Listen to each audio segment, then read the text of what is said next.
Bonjour à tous, voici aujourd'hui une petite morale ainsi que son histoire. Souvent, le mauvais comportement d'une personne n'est dû qu'à une certaine ignorance, à de la démotivation ou à la fainéantise.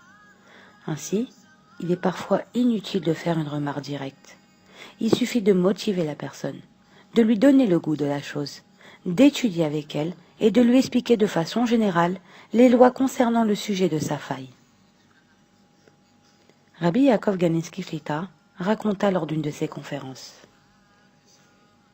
Un jour, je me rendis chez Rabbi Shlomo Kalman Zatzal, Rosh Yeshiva de Ponovitch.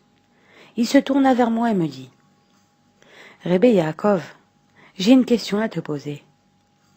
Un homme endormi est en train de rêver qu'il entre dans la forêt et se fait attaquer par des lions, des ours, des panthères, toutes sortes d'animaux sauvages. Il est pris de panique. Que peut-on faire pour le sauver ?» Je le regardai d'un air perplexe, voulant dire que je ne parvenais pas à pénétrer le fond de sa pensée. C'est alors qu'il s'exclama. « Je vais te dire ce qu'il faut faire. Il suffit de le réveiller. Ainsi son rêve se dissipera. » Je ne comprenais pas où le rat voulait en venir. Toutefois, je ne restai pas longtemps dans l'obscurité, puisqu'il s'empressa de s'expliquer. De la même façon, Rabbi Yaakov, lors de tes Dvar Torah, inutile de dire au public des paroles de morale. Contente-toi de les réveiller. Après qu'ils se soient réveillés, ils comprendront bien tout seuls où ils doivent réparer et travailler afin de s'améliorer. En effet, chacun connaît bien ses défauts. Ce qu'il faut, c'est juste lui en faire prendre conscience, en lui ouvrant le cœur. En conclusion, nous pouvons dire qu'aujourd'hui, s'il faut faire une remontrance à son prochain, il ne suffit pas d'avoir raison. Il faut aussi être sage et intelligent, comme Chazal nous l'enseigne. De la même façon qu'il y a une mitzvah à dire quelque chose qui pourrait être accepté, il y a un interdit à dire quelque chose qui ne le sera pas. Armés d'intelligence et de bienveillance, nous pourrons faire passer tous les messages.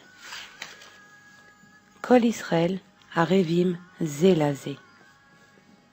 Tous les enfants d'Israël sont garants les uns des autres.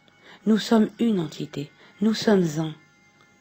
Si un juif se met à faire Shabbat à Paris, sachez que cela peut éviter un malheur à Tombouctou. C'est notre réalité de juif. Nous avons une immense responsabilité. Hachem exige donc de chacun d'entre nous en particulier que nous veillions à la bonne marche de toute l'humanité. Voilà pourquoi nous devons nous remettre personnellement en question lorsqu'un problème survient, être sans cesse dans l'introspection et arrêter de vouloir faire retomber la faute sur notre voisin. Voilà, et bonne journée à tous.